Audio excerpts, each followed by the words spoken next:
Man martial law ngayon, malayang pamamahayag. So importante, tama impormasyon natin sa ating kababayan. Titignan mo ang bulletin today, yung isang side lang, kung meron man nasa loob, sa front page wala. Wala at all. Okay.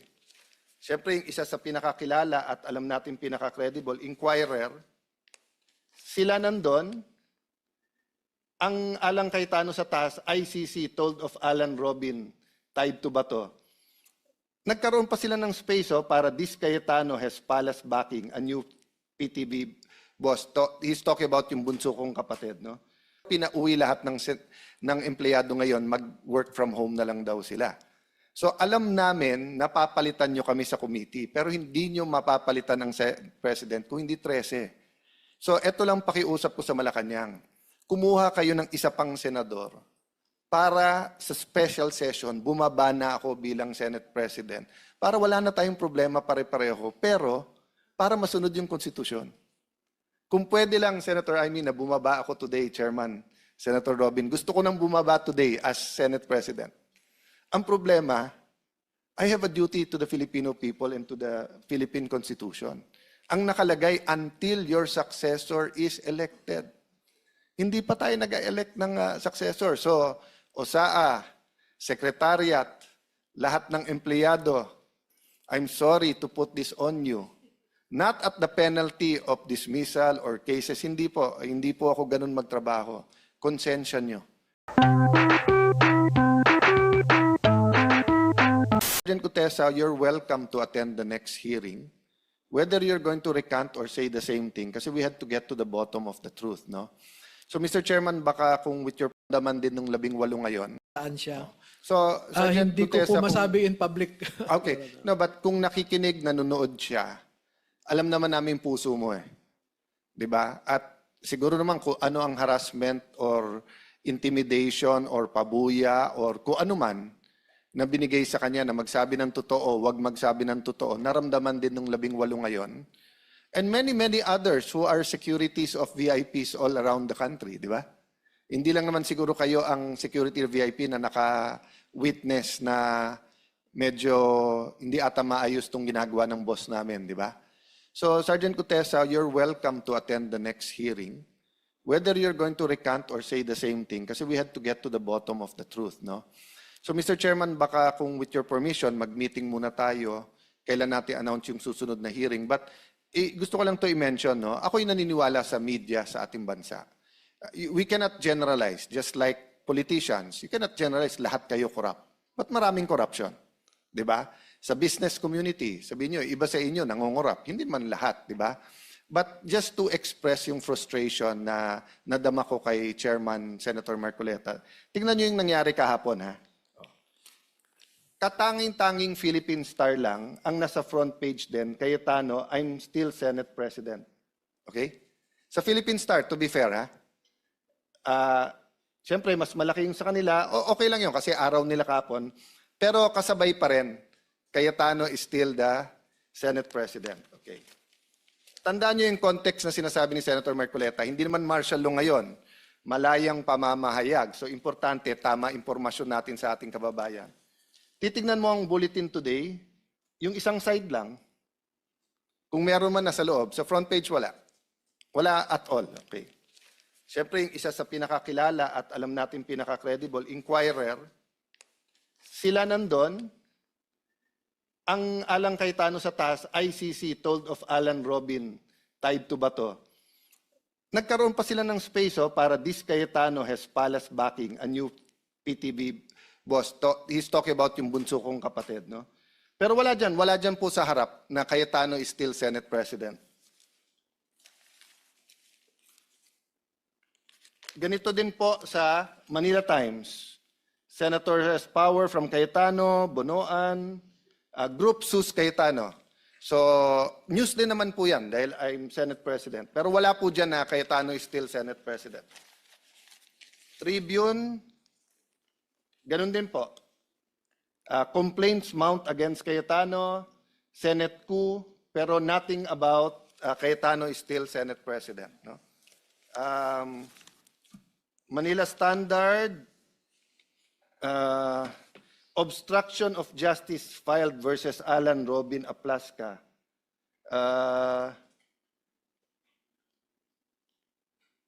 Senate impasse, Blue Ribbon scheduled to June 8. Wala sa front page na tuloy yung Blue Ribbon ngayon. Wala yung Alan Cayetano is still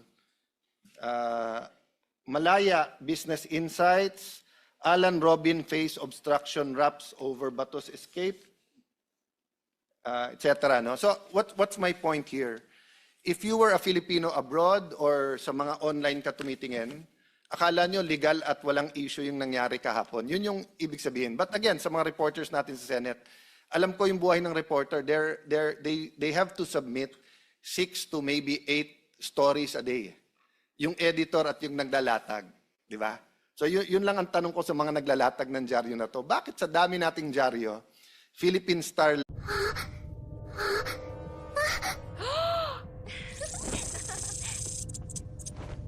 sasabing si Cayetano Senate impasse, Blue Ribbon scheduled to June 8. Wala sa front page na tuloy yung Blue Ribbon ngayon. Wala yung Alan Cayetano is still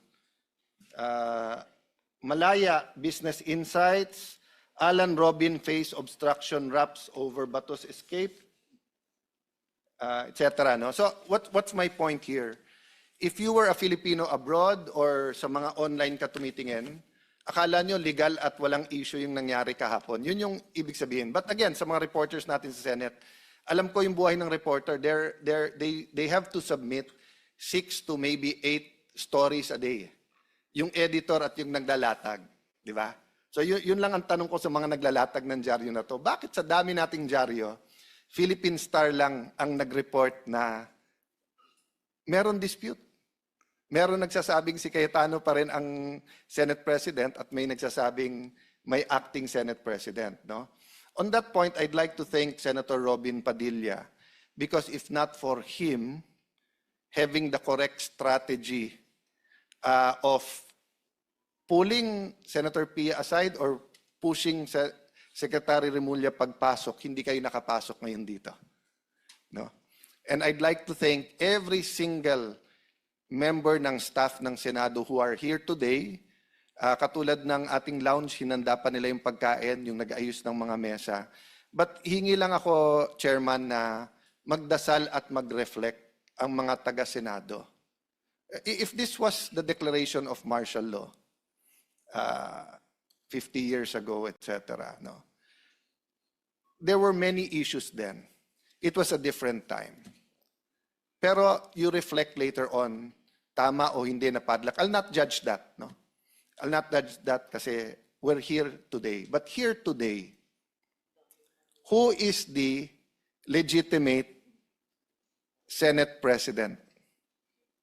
Because hindi to away ng dalawang barkada. Ang lahat ng empleyado natin dito will have to decide on Monday. Do we follow the Philippine Constitution or the Constitution of the 11+1? Do we follow the Senate rules or do we follow the rules of the 11+1? Sabi sa akin ng isa kong kaibigan kaninang umaga, Chairman, sometimes you have to bend the Constitution to please Malacanang. I don't believe in that. Di ba? You can please Malacanang 1,000 ways, but don't bend the Philippine Constitution and our rules. And then, of course, as I said, iba-iba kami ng religion dito. Lahat tayo may pinaniniwalaan word of God. Babalik tayo sa truth, no?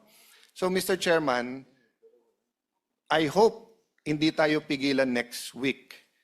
And I have to apologize to you. Because kung walang issue dito, you would have been offered protection at least kung saan kayo pupunta dito. Diba? Having said that, Mr. President, ang news ngayon, Mr. Chairman, is that the President will call a special session. That's good. Because we announced it, alam na namin na minority na kami in terms of the number. Kasi nga, kinulong na nila si Senator Jinggoy, hindi pinayagan ang online voting sa senador, pero pinauwi lahat ng empleyado ngayon, mag-work from home na lang daw sila. So alam namin napapalitan nyo kami sa committee, pero hindi nyo mapapalitan ng President kung hindi 13. So eto lang pakiusap ko sa Malacanang. Kumuha kayo ng isa pang senador para sa special session, bumaba na ako bilang Senate President para wala na tayong problema pare-pareho, pero para masunod yung konstitusyon. Kung pwede lang, Senator Amy, na bumaba ako today, Chairman, Senator Robin, gusto ko nang bumaba today as Senate President. Ang problema, I have a duty to the Filipino people and to the Philippine Constitution. Ang nakalagay, until your successor is elected. Hindi pa tayo nag-elect ng successor. So, OSAA, Secretariat, lahat ng empleyado, I'm sorry to put this on you. Not at the penalty of dismissal or cases. Hindi po ako ganun magtrabaho. Konsensya nyo. Alam nyo ang batas. Sino ang susundin nyo? Yung peke na acting Senate President o yung sinasabi ng ating konstitusyon na Senate President? So Malacanang, yun lang advice ko sa inyo. Hintayin nyo na maka-13, tawagin nyo yung special session. Pwede siguro tayo magpahiram ng isa para maka-13 na sila. Kasi I hate the fact that we're in a situation that we cannot follow the law. So Attorney Baligod, 18 nating magigiting na sundalo. Salamat sa panahon ito. No? Yeah. So we'll sabi, at the request of Senator Amy, can you show the pictures just so that you can identify it para on the record ito, no? Para pag gumawa ng report ng Blue Ribbon Committee. But from our hearts, ang dami nagte-text sa amin. Hindi kami humuhusga, ang publiko ang humuhusga, pero nagpapasalamat na dumating kayo ngayong araw na to. Ikaw na magtanong. Yes, sino ang nariyan sa picture? O sinong kumuha ng picture? Kaninong picture po yan? May nakakaalala ba dyan? Ma'am, May kasama yan on the same page? Paki-flash na rin. Baka sakali mas kabisado nila yung isa. Yes? Your Honor, yung picture po na yan ay ibinigay ng isang empleyado rin ni Ginoong Saldico na wala dito sa 18. Kasi- So, ibig mo sabihin, yung binanggit mo 19 na meron pa talagang ibang magsasalita, eto yung mga ambag nila. Opo, pero sila, alam din po nila ito dahil Okay. lumabas ito sa chat group nila. Alright.